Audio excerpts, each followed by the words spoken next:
In করার নিরাপত্তা এতই জোরদার, মনে হচ্ছে যেন বিমানবন্দরের ভেতর দিয়ে যাচ্ছে। আমরা প্রবেশ করার আগে কঠোর চেকিং করা হয়। দেখুন কত সরঞ্জাম। এই কারাগার পুনর্বাসনের জন্য নয়, এটা সন্ত্রাসী গ্যাং সদস্যদের জন্য।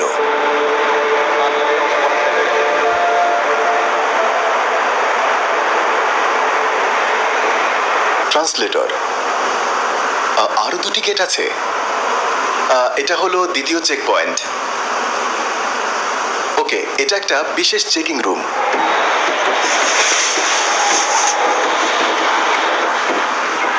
তারা পোশাক থেকে শুরু করে মোজাও পরীক্ষা করে। সবকিছু হালকা ওজনের হতে হবে। চলুন যাওয়া যাক।